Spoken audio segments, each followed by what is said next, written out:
Hello, it's Thursday. I'm doing another video blog, as you can see. Apologies for the lighting, the sun is behind me. I'm sitting in the car waiting for my wife. She's gone to do something. I'm sat in a car park. It's not too busy. I'm probably 7 miles from home, something like that, so I feel a bit edgy, but I felt like I made a lot of, I won't say progress, but something happened, and it's just made me feel a little bit easier during the last few days, apart from today. Today is the first day that I felt a bit iffy, hence the video, and I just wanted to talk about a few things to do with, well, closely related to my last video, which was the IAPT telephone assessment. So, I've got a cup of tea in a travel mug. That's the way to travel. So, I had a letter from the IAPT service on the 2nd of the 10th. So, I don't even know when that was, but I know that it wasn't long after the call. So I made the call for the initial assessment on a Saturday, and then I had my assessment on the following Wednesday, so that was pretty quick. Then I was told during that telephone assessment that I would receive a call within 2 weeks to say whether I'd been allowed onto a waiting list, you know, and what sort of waiting list or whatever. I didn't really know, and as I said in the last video, after the half-an-hour assessment, I was none the wiser as to whether I was going to get help or what was going to come of it. So I received this letter dated the 2nd of the 10th, and it just says, thanks for accessing the service. After careful consideration within their team, they feel it would be beneficial to put me on the high intensity waiting list. Now, alarm bells, instantly, high intensity. I don't like the thought. The words high intensity don't fill me with confidence. Basically, they discussed my needs in their weekly team meeting. I felt that was a bit weird. That I could imagine like people sitting around and discussing my needs and my issues and stuff like that, but I suppose if it helps get the job done. Now that was pretty quick. Then basically at the end of the letter it just says that you'll find out, or I'll hear from them whenever my first appointment is. Then this morning, woke up, I have another letter dated the 6th, and it says an appointment has now become available.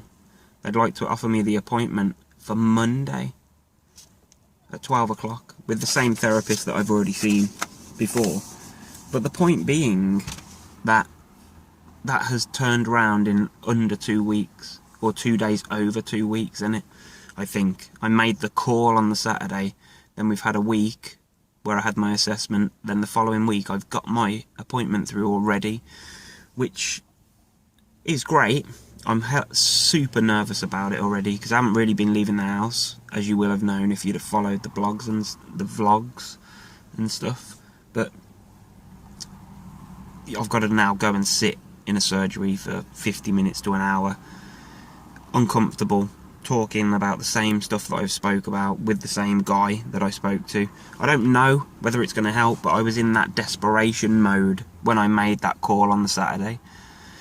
But the thing that, you know, as good as it is for me to get that appointment through that quickly, I find it really crazy how the difference in waiting times, whether it's down to the area that you live or your circumstances or whatever it is, but under 2 weeks to get my first appointment through from that call. And I've spoke to people that have been waiting 6 months, 3 months, you know, weeks on end, and they still haven't got an appointment through.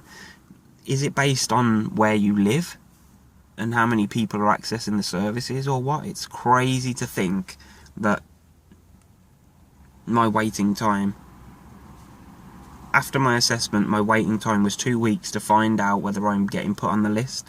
Within that 2 weeks, I've heard, been accepted, and I've got my first appointment through, which will take place before the end of the 2 weeks. It's weird. It's really weird.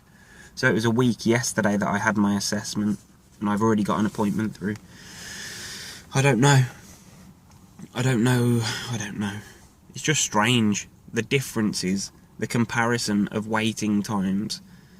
I know that last time I had to wait longer, but what does the high intensity waiting list mean? I don't know, but it scares me. I'm already anxious, and today's been a weird day. I don't know why. Since I made that assessment call and had that panic attack on the Friday before I made the call, I slowly started to feel a bit better, and I would say this week and the weekend just passed was really nice. I didn't have any anxiety, or maybe there was like 5 minutes, 10 minutes here and there, but it wasn't at the top of my mind. It wasn't the first thing I thought about when I woke. It wasn't the first thing that popped into my head if I felt a bit out of it. But today, I do, and it's there, and I don't know what it is, and I'm trying to think. The only thing that I can put it down to is the last 2 mornings I've got up earlier than usual, I haven't slept great, and yesterday I had a Burger King, which is bad, but I'm thinking the combination of a lack of sleep and junk food could quite possibly have contributed to the way that I feel today. So I will eat healthier today, I will get an earlier night and see if I can sleep, and then see how tomorrow goes. But they are the only 2 things that have changed. There's no stress. I don't know. We'll see. I'll keep you posted. This has been a short one pretty much, unless anything dramatic happens for the rest of the day. We'll see. I'll keep you posted. Ta-ra.